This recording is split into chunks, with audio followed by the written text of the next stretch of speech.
A week like this week is one of these weekends that you can't look past, right? I mean, I'm guessing you look at the records, you're like, oh, 2 wins, but you can't make that way, especially the past history with these squads. No, for sure. I think that's got to be our mentality every single match. At this level, the Division I level, every team's good. So, and we saw that really early in the conference season where we went 5 with Butler. And the Big East is a fascinating beast this year. I mean, you have Creighton and Marquette who've kind of gone 1 and 2, and then you've got these teams that are just constantly beating each other up.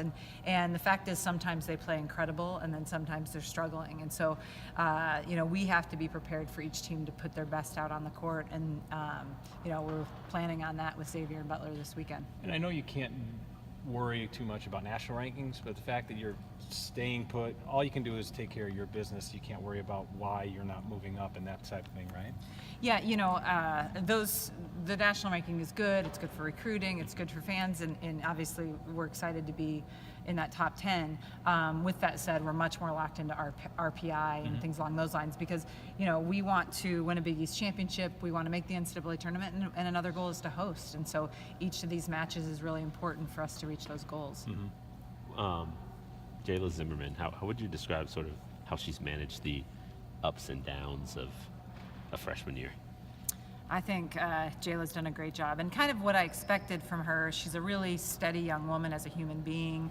I think you see that on the court. She's, she's not someone that has a good match and then has a bad match. She's pretty steady with what she does. I think to a degree people aren't seeing what she's great at. I think she's one of the best passers in our gym, and the way that we've kind of set things up, we don't have her playing back row.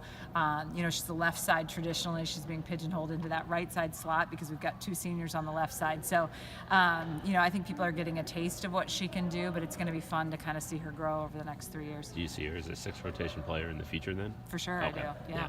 She talked about how she feels really comfortable in the back row. Yeah, she's great in the back row. Yeah. Yeah.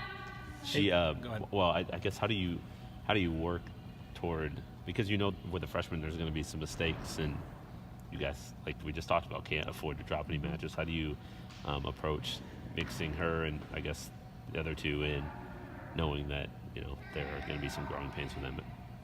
Well, I think that's a process, and we've had individual meetings this week, and we've been talking to them about it. I think you see like a Jaylee and Taryn on the left side that we don't have a ton of depth in that position right now, or our depth is either redshirting or playing in different slots. Yeah. But they've been in the system, so we kind of have a feel of if they struggle, will they be able to work out of it and things along those lines. The freshmen, we're learning those things, like how do we, if they're struggling, are they best to be pulled? Are they best to work through it? Trying to, we're learning you just as you're learning us type of idea. Right. So, I can tell you, I think these freshmen are really good. You guys aren't seeing Keely. She's really good too. I think, the spring is going to be great for them.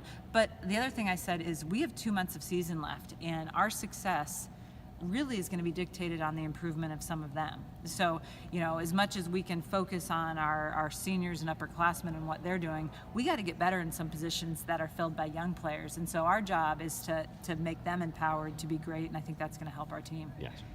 Hey, White House, how did that work?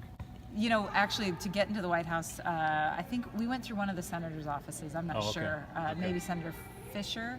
Someone in the office had a connection, and it's quite a process to go to the White House. Like, they did that 6-8 months in advance. We had to give social security numbers. You had to go through clearance. So, it was a cool experience to get to go through it. And we didn't see anybody. We saw no senators, no presidents, not that we have multiple, but the president. We didn't see, any of those sort of things. But it was just neat to be there. There's so much history. I was going to say that this is type of experience, that this is part of the deal. Whether it's going across the overseas or visiting the White House, it's got to be a neat thing. It is, and I feel like we don't just say it, we do. Part of being in the Big East is you get to go to these incredible cities. We're not going to college towns. We're going to New York each year. We're going to D.C. each year. Each time we go to D.C., we do something. So this year it was the White House, and then on Sunday we went and saw the Holocaust Museum. Usually we go to the monuments. That's something you can do quickly. We've done the Smithsonian. We've done the Liberty Bell in Philly. And so, I know it sounds like coach speak, but we're trying to build them as people. And part of that is, seeing different parts of the world, seeing different cultures, and I think it's awesome for all of us to get that experience.